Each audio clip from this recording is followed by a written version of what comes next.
Our chosen project to work on is Lululemon. While Lululemon was founded in 1998 in Vancouver, Canada, and went public in 2007, it now generates 10.6 billion in revenue annually, with a strong focus on yoga-inspired apparel and activewear. However, Lululemon is facing challenges with brand awareness, particularly in markets like France, Germany, Japan, and China. While the company has been overall sales growth in store sales in the Americas has remained stagnant, and male consumer engagement is low. This presentation is based on our report and will therefore address these issues by examining brand awareness, purchasing behavior, and pricing sensitivity, with a brief mention of sustainability perspectives. It will focus on survey data and secondary research, which leads to key insights and strategic recommendations. To address Lululemon's challenges in consumer demand and brand awareness, mixed research methodologies were used to generate quantitative and qualitative data through both secondary and primary research. According to Kumar, Leon, Acker, and Day, examining available secondary data is often a prerequisite to collecting primary data because it helps to define and provide a better understanding of the problem. Indeed, secondary data was vital in developing the research questions that allowed us to better understand Lululemon's weaknesses in global brand awareness and consumer demand in the men's segment. A descriptive and exploratory research design was then employed to gather primary data from a diverse sample of consumers across different demographics, used to identify their patterns and perceptions related to Lululemon's brand awareness and consumer demand via an online self-administered survey containing both closed and open-ended questions. The self-administered survey gauged consumer habits and history within the general athleisure market, awareness and perception of the Lululemon brand, opinions on marketing and expansion, as well as respondents' demographic data. So for the data analysis, we look at two types of survey responses. For the closed questions like yes, no, or multi-choice, we use basic stats like percentage to spot patterns in things like shopping habits or product preference. For the open questions, we group people's written answer into themes to understand how they feel about the brand. For example, a lot of people mention comfort, quality, and styles are key reasons they buy athletic wear. And even though 45% prefer online shopping, almost the same number still like going to a store, so both channels are important. Hey there, going to take us through some of our key findings from our survey. First, I'll touch on product perception.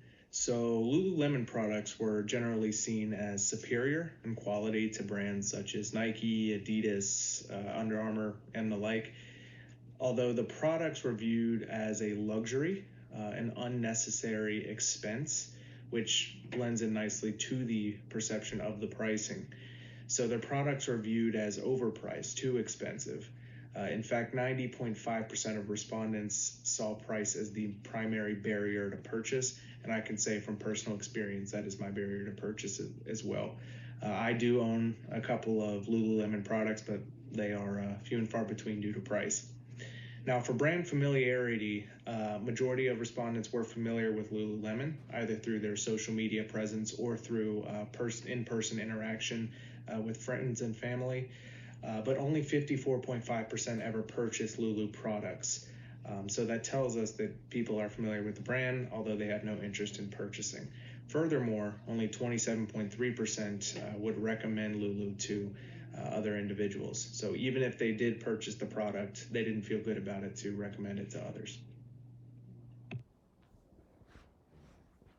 In terms of opportunity for growth, we saw an opportunity for Lululemon to increase their presence in the male clothing market. The majority of our respondents were male, so we have to take that into consideration when analyzing our results. But over 40% of them listed men's activewear as a top product to expand internationally. There was a low emphasis on sustainability. Only 13.6% of our respondents said that sustainability would influence their decision to purchase Lulu products. However, they did list it as somewhat important. Over half of them did anyway. We believe that this was not more of a priority simply due to a lack of visibility or lack of awareness, as over 80% of them were unfamiliar with Lululemon's sustainability initiatives. Hello everyone, this is the limitation slide and we are going to discuss some of the limitation the research faced and that must be acknowledged. Firstly, the sample size was relatively small with only 22 participants, which limits the applicability of our findings. Secondly, there was a geographic bias as the majority of the participants were from North America, where the company already has a strong market presence, and that concentration does not accurately represent global consumer perceptions.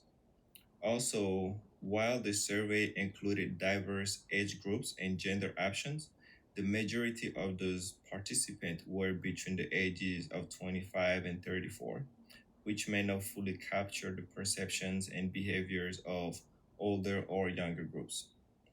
That limited scope of the survey focused primarily on general consumer attitudes and branding, with less emphasis on geographic or gender segmented analysis.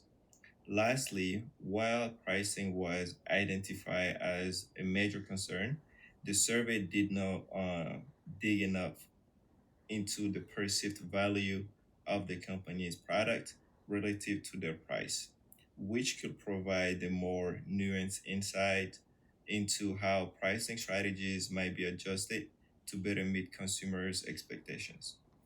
Thank you.